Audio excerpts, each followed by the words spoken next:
Welcome, welcome, welcome back to Dialogues with Death with your host, Chris Miller. Hi, good morning, Chris. Good morning, everybody. Good to see you, Mary. Good to see you too. Hey, it's December 1st, and today we're Yes. talking about celebrations of life, or I should Yes. say, what happens when someone dies in your life. I've got tons of questions for you today, Chris. Okay. Everything from what's the difference if someone you love is in hospice versus if they were died in a murder scene. So we're Sure. going to talk about homicides. This show today is going to be super exciting. All right. Anybody watching, if you guys have any questions, please put them in the comments and we'll answer them during the show.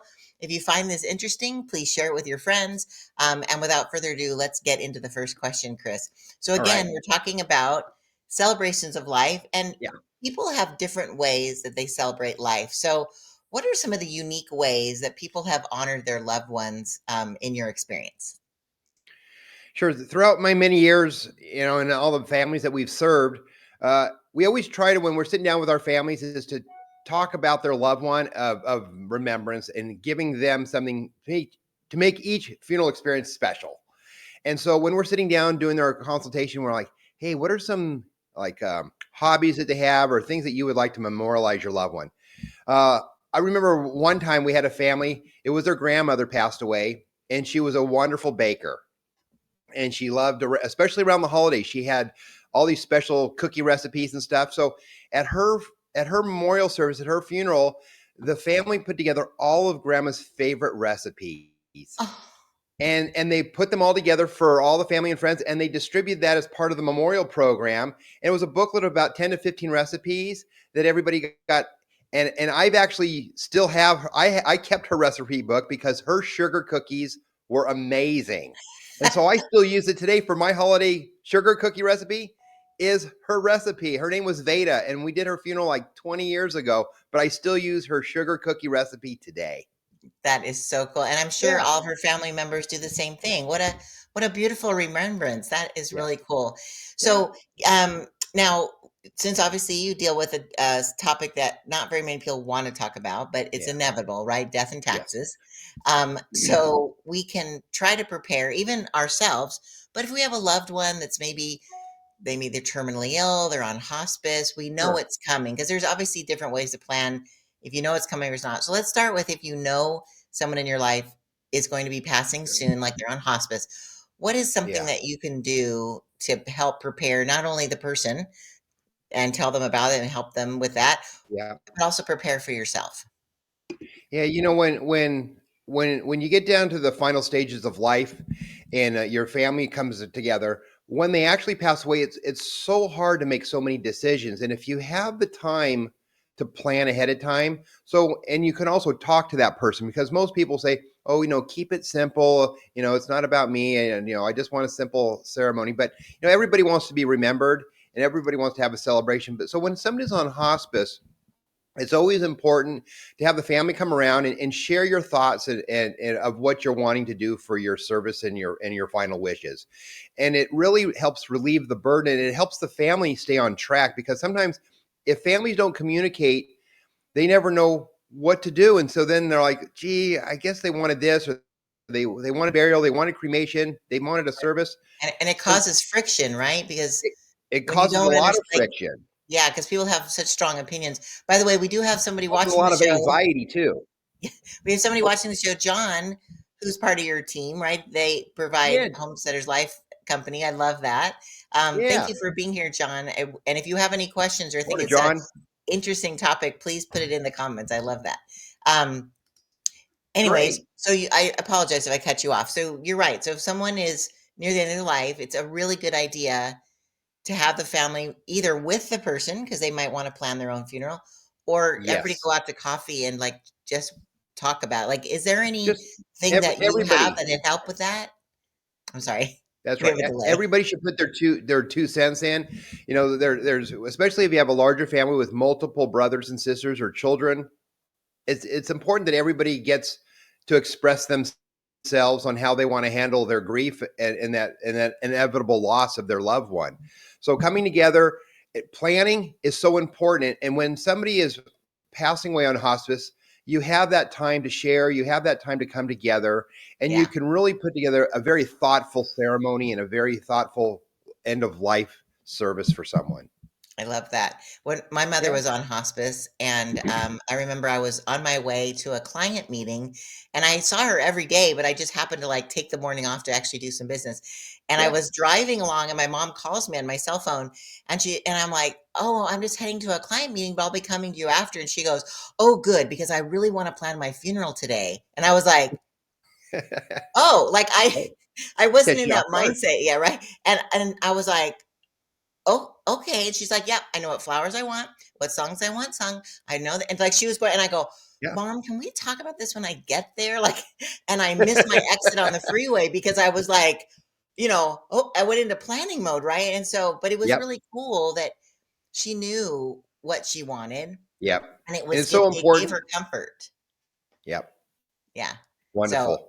that's awesome. And do you have like a resource that people can go through, kind of a checklist that they could bring to mom or grandma or aunt or whatever? We do. We have a little booklet that we have in house that we when families come in. A lot of times, when somebody's put on a hospice program, typically the hospitals will let the family know, "Hey, you need to start inevitably start to prepare and start to plan."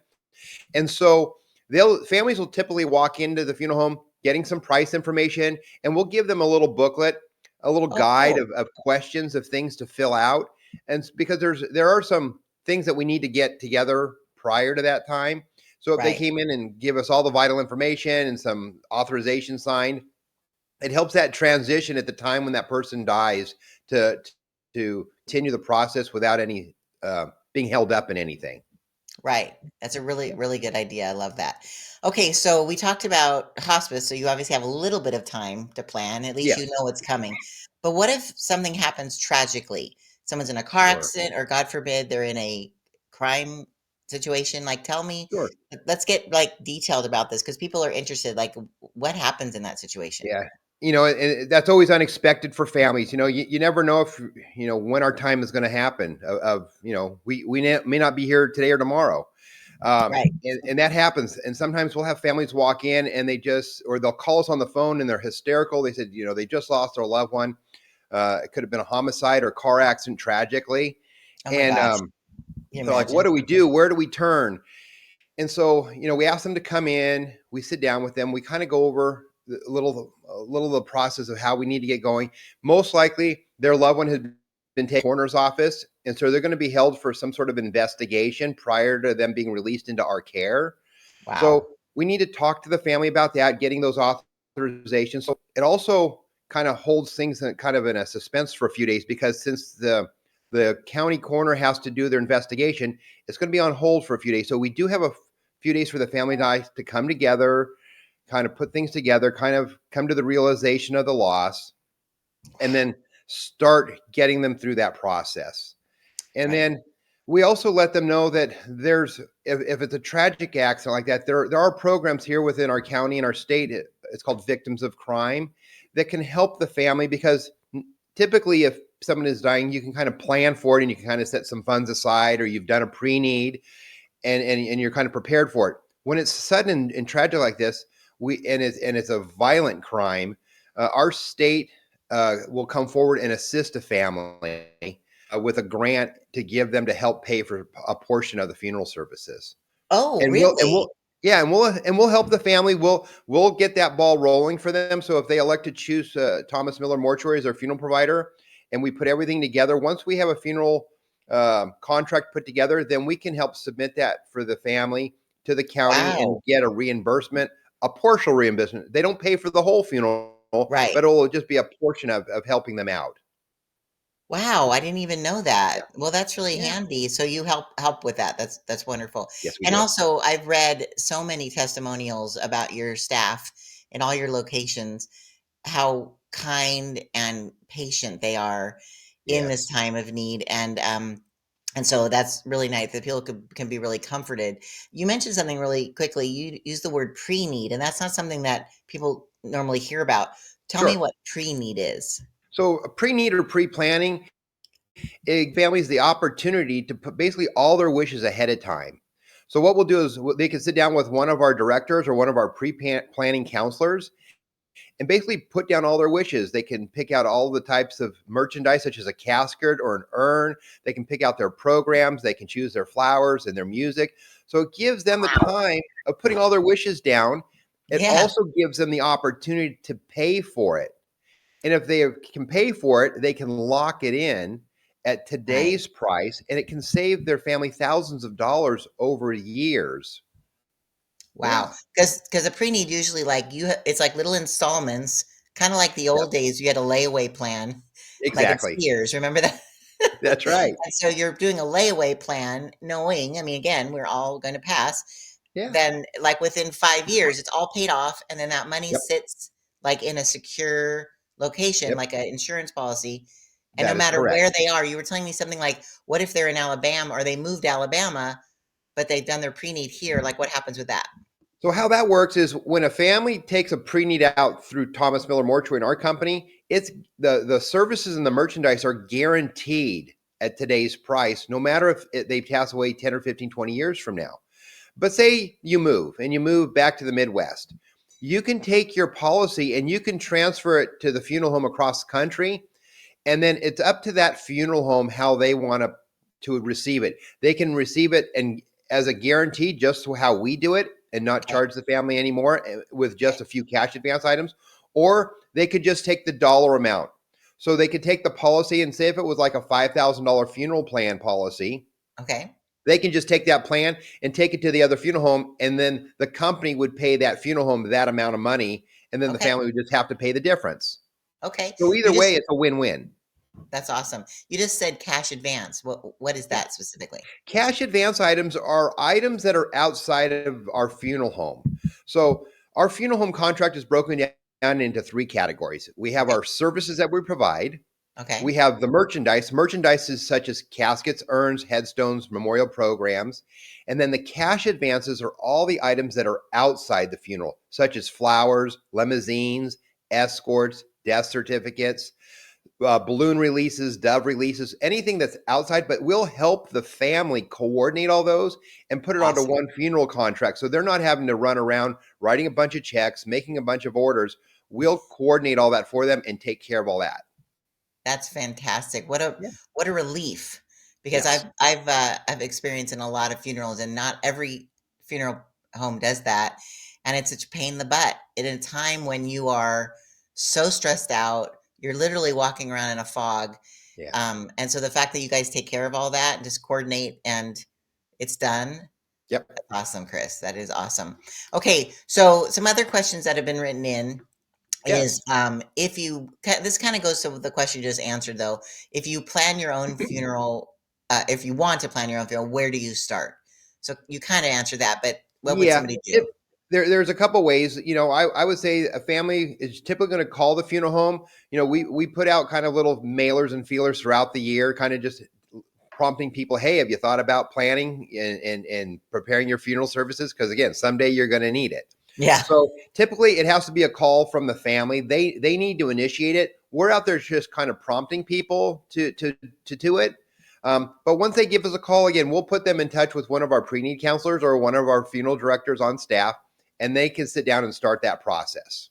Okay. So you make it really easy, which is We nice. we try to, Yeah. yes, Again, people are weird about death. I mean, they are. it's an uncomfortable subject. We recognize that.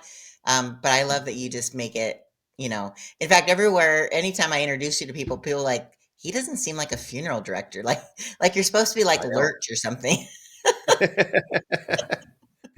You should do It's that just true. as a joke. No, I'm just kidding. Walk in. Maybe Hello. good evening. Good evening. That's funny. All right. So another And I one, smile all the time either. It's like, I know, right? That's awesome. Well, you mentioned on our show yeah, last time, the first show. This is our second dialogues about death, which yeah, is exciting. You mentioned that this is really um, um, a ministry for you. That it's someone's, yeah. and when they're in that time of need. Can you expand on that a little bit in case someone missed that show? Yeah, it just for me, it was a real calling. I've always loved to serve people in all the industries that I've worked in, and it's just when I was called to come back into this business, it was just really to help comfort people and to help them in their transition because losing a loved one is not easy, and it took me several years being in this business until I lost my dad, and then 8 or 9 years later I lost my wife, and until I really lost family close to me, I didn't really realize uh, how what people were going through. Right. I even though I was in the death care industry and I was helping people, I didn't really have that understanding, that innate inner feeling of what they were going through. And until I lost my dad, which I lost him kind of in a sudden accident, and then I Oh, lost my wife when she had a long-term illness. So I've actually experienced both types of death, a sudden death and a long-term illness. And so I can relate to families when they're going through those things when they come into our funeral home. I understand their emotions of how they're feeling under both circumstances. right. And that's what I think has helped me minister and to get people through those times of their loss. Yeah, that's awesome. I Yeah. agree, Haley. Yeah, it's so wonderful, and it's sad that you had to go through something like that. But it did give you perspective. I think God doesn't put us through things for no reason, and Yep. the blessing in that is that you can turn around and offer that empathetic um, shoulder or whatever you Yeah. call it. Yeah, which is Yeah. awesome. Okay, so another thing is talked about if someone passes away as a long-term illness like your wife, Yeah. or suddenly like your father. But what if Mhm. someone dies on? Okay, this is weird. What if they Sure. die on a cruise ship or a plane? Have you ever had that situation? Yes, we've had both. Oh, okay, We've encountered both where okay, we've had somebody pass away on a cruise ship, and the cruise ship handles and holds that body. They have an infirmary. They have a place where they can hold that person. okay, And then they'll once they get them back to shore, then we make arrangements of getting that person okay, and bringing them into our care. Another time we had a person, they were on a worldwide flight coming from like the Philippines to the United States, and they passed away on the airplane. oh, wow. And and Can and you at imagine the that other time, passengers? Like, yeah, that's a I don't small know. space. It's a small space, but they handled it. And then I had my staff drive to the airport. We took our vehicle onto the tarmac and we actually went onto the airplane to pick up the loved one and bring them back into our care. Wow. And then the process just began. So it's a little bit different on both cases, and dealing with the documentation stuff is based upon the port of entry. So if they come in out of LA, even though it was international waters, the death certificate would become from the port of LA, Oh, or wherever their port of entry was on the airplane. That's how they would issue the death certificate, okay, so and it why would did be that issued from the county of like the coroner's office, because since unless they'll look in doing some history, background medical history on the doctor, if the person had a physician, they'll talk to their physician. But since they didn't die under the in international waters or in flight somewhere, it'll be the death certificate would be signed by the county coroner. why is that important? That where Well, it's a signed? it just the death certificate needs to be signed for us to do permits to allow the family to do burial or cremation. And so the death certificate is just issued from the county of where the person landed here in the United States. So if they land in Orange County Airport, it would have been in Orange County Sheriff's Department or coroner's office would Okay, sign it. If it's LA, it'd be LA. If it's San Diego, it'd be San Diego. So sure. depending where the person comes in from their port of entry. Well, what about if they die on a cruise ship going to the Caribbean, so they have to come in on the other side of the country? Do Yep. you help coordinate them being flown to California if they Yes. wanna be buried So here? there's an item that we recommend to families when they're doing their pre-planning or pre-need, is it's called travel protection plan. And so they Oh, can pay a small fee. It's like a $300 fee. It covers you worldwide. that's it? Yeah. And it covers you. So what we'll do is then we'll call this company and they'll help contract funeral homes. Like if someone lived here in California, but they want to cruise in the Caribbean, then we would contract someone there in Florida to prepare the person to fly them back here to California. So Right. all the documentation, the death certificate stuff would come from Florida, would come from that area. Now, if they were international, if they died like in the Bahamas, then we'd have to get a death certificate in the Bahamas Oh, from their medical examiner. So if somebody dies internationally, the death certificate is going to come from that country or that county of where the person dies. okay. Okay, So, like for interesting. people that pass away, like if you're in Mexico It'd be a Mexican death certificate because that's where the person would have died. So we get that death certificate from them. So it's Okay. only when it's in international waters like a boat or a plane and you're over water, then it's going Right. to have to be where the port of entry is. But That's if you're if interesting. but if you die on land internationally, then your death certificate would come from the country or the city of where that person died. Right. And I know this is probably a silly question, but um, not why do you have a death certificate, but when you get that back, right? Let's say it's from Mexico. What do you use Yeah. that death certificate for? Like, because I know Well, people some get multiple copies for banks and stuff. But I don't really know that. Sure. So death certificates are like a legal document that need to be used for transitions because you're no longer with us. So if you own property, if you own vehicles, if you have life insurance policies, stocks or bonds or investments, typically those agencies are going to need what we call a certified death certificate. And those certified death certificates are issued from the county of Okay. death. Now, if it's an international one, I would recommend families get a few extras because you're having to deal with another country, and Sure. getting more in the future would be difficult. So definitely always get a couple extra. Also, if your family member dies out of state, such as my dad died in Wyoming. Okay. So when he passed away, I ended up getting like 10 or 12 death certificates because if I ever needed more, I'd have to go back to Wyoming to get more death certificates. Oh, smart. But do So you it's need them always for like every bank account you need to close and all you that need kind of them stuff? not for every account, but for every bank you deal with. So if you deal with two different banks, you would need two death certificates. Got it. If you have all your stocks and bonds with like a broker, like a Charles Schwab or Merrill Lynch, then typically you could just go to your agent and take care of giving them one death certificate for your whole portfolio. Oh, And then okay. typically maybe your accountant, your CPA might need one. If you have a family attorney, they might need one for your estate. So typically, we recommend families anywhere get from 3 to 10 death certificates, depending on how their family situation is set up for death Okay. certificate. Yeah, Interesting. Yeah, it's things yeah, you don't even think about till you have to think about it, right? So yeah, this is really great, Chris. Inquiring minds want to know. So I love absolutely. that. You bet. All right. So we still have a few minutes left, and so Okay, I know that you have Thomas Miller Mortuary in fact, one of your beautiful funeral directors is here, Kathy, from your La morning, Sierra Kathy. location, which is great. Hi, Kathy. Good Um, morning. She's a star, you know, we've been taking Yes, she videos of is. her.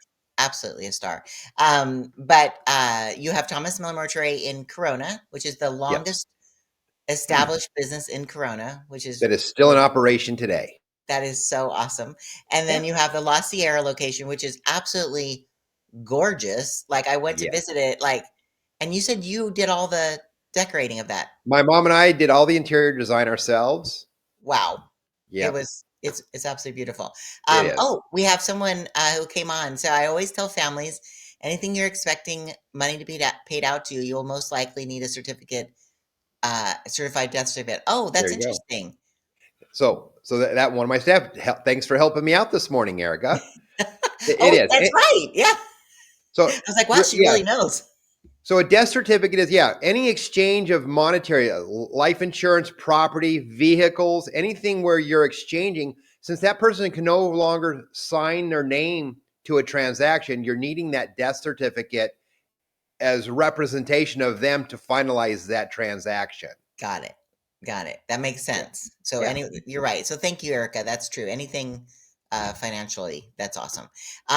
So so we started to say that you have the Corona location, you have the La Sierra location, um, and you also have Walker Family funeral Funeral services. Services, right? Yes, And that's right on Main Street. And so I know there's a little chapel at the Walker, and you have a much bigger yes. chapel at Thomas Miller. So tell me a little bit about why someone would choose either location. Sure. So each location has its own uniqueness to it. So our Thomas Miller location in Corona is our largest facility. So we can hold over 200 and about 250 people in our chapel there. So we can Wow. accommodate a larger crowd. Right. So our chapel is almost larger than several churches here in town. And Wow. so if a family doesn't have a location, they can have a nice gathering place at our funeral home there. Our La Sierra location in Riverside, our chapel there holds about 100 to 150. So it's a little Okay. smaller chapel, a little bit more intimate. Okay. Newly remodeled in the last couple of years, so it's a beautiful little location. Has a beautiful little atrium, so then people, if they wanted to bring in their own food and beverage, they can have their own little food and beverage reception after that also. And then Nice. our Walker location is a storefront location. So our chapel there only holds about 35 to 40 people. It's a little Okay. smaller, more intimate. It's not a full service funeral home. So Okay. it's just what we call a storefront location. So it's just more simplified and no lower scale. So it just for those families that just want something very simplified, they can go to our Walker location, and if they have a smaller family, they can have a little ceremony there of remembrance. Oh, that's really nice. We also have Chris joined us today. Good morning, Chris. Thanks for coming Good on. morning. That's awesome. Hello. If you have any questions, Chris, let us know because Chris loves to answer questions on the fly. Absolutely. We really want to stump him. So, ask him something that's really hard. I Nice. love it. So, on that note, what if someone has a church and they want to have the service at the church? How do you assist with that? Your different Sure. organizations. So when families come to us and we're putting together and coordinating their funeral services, and if they elect to have they are members of a local church, we'll call the church on the family's behalf, and we'll coordinate and setting the times and dates and locations for everything. So we try to relieve the burden of off of that from our families. That's Um, awesome. we try to, and there are families that want to be engaged, and they would say, you know what, we'll take care of this, or we'll take care of the flowers, or we'll take care of the programs, but we're here to really do it all for families because they should really come together as a family and grieve and support each other during their time of the loss of their loved one. And we're here to relieve all that burden off of them. But there are some people that like to control things, and we allow them to partner up and do those types of things too. So Yeah. it's just a matter of communicating. If the families communicate with us and we can get everything together, it makes it a nice relationship of working together. But again, our primary purpose at Thomas Miller Mortuary and Walkers is really to relieve the burden off of our families so we can handle all of that. And my staff is just amazing to do all that.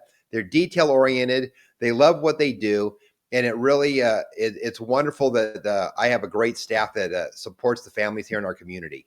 Yeah, I love that. On that note, we have somebody from your office asking who's your favorite employee? They're all wonderful. They each have their unique propositions that they bring to all of our families. So there's no one favorite. You're so PC, but Rob has another idea here. He thinks Oh, he's the favorite. well, that was like 10 or 15 years ago. Rob hasn't worked for me for years. But when he was here, he was a highly valued employee. I love that. Well, obviously, Rob and Bill are in a little bit of a competition here. I love it.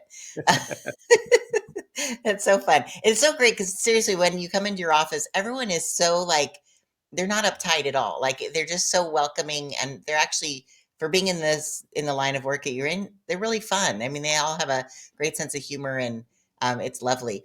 And that's awesome. I think he's trying to say thanks, Chief. Also, Crystal said this is very informative. You are so welcome, You Crystal. bet. Thank you. That's That's awesome. what we're Yeah, here we for. just love it. In fact, Erica is it's Lisa says Erica is her favorite. I Oh love boy. we're just getting like a little going back and forth. I Oh love my. that. That's fantastic. I think the Christmas party this year is going to be a little crazy. Yeah. Yes, I think I so. I love it. Okay, so our final question, because we're wrapping it up, we only have a couple minutes left to Okay. go. And again, I want to promote that our next show is on December 15th, same time, same bat channel, same bat time, nine All o'clock righty. on We'll be here. December 15th. Yep, it's Funeral Fridays on There we Friday. go. Um, oh, and Crystal just said, I love this. She said that Erica's her favorite because she invited her here today. I love that. Oh, thanks, Oh, Crystal. and Keisha, you get the prize. Thanks for being a great boss. That is Oh, awesome. So nice. Yes, and it's true, Kathy. All this information is really great. The public really needs to hear it. That's what we're trying to do. We're trying to take all this conversation out of the shadows. That's why we're yep. calling We're it taking the dialogue in the skeletons out of the closet. That's right. Oh gosh, now Rob is really trying to kiss you. Oh boy. I think they're trying to, maybe get an end of year raise or something. I love it. Okay, Goodness so for the gracious. final question today, We're Yes. talking all today about celebrations of life. And again, people can choose if they wanted to have a simple memorial.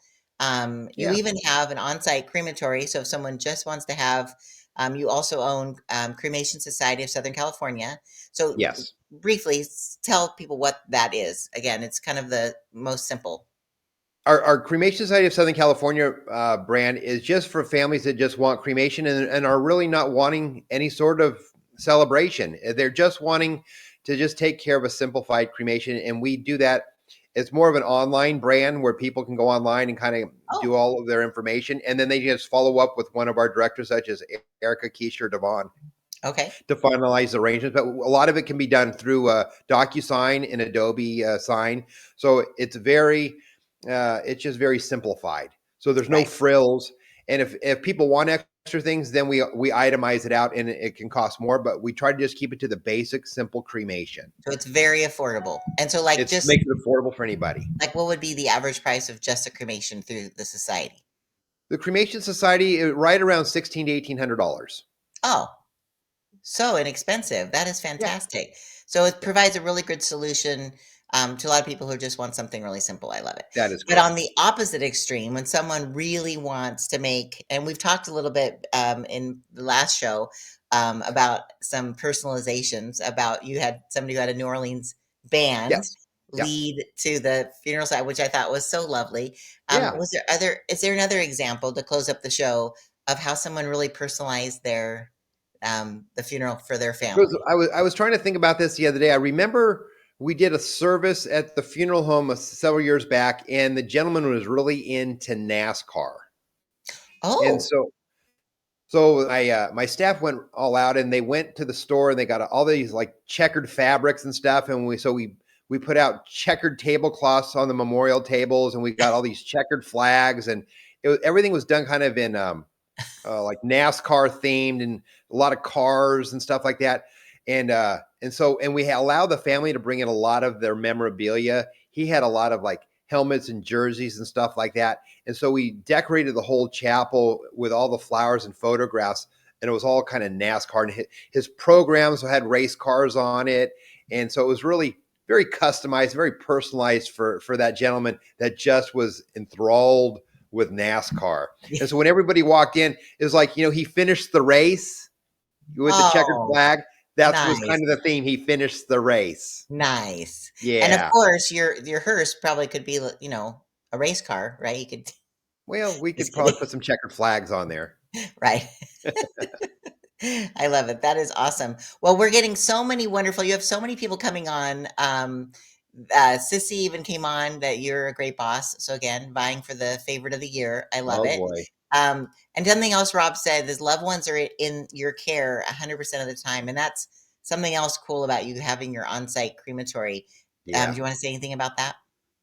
We'll save that for next time, Mary.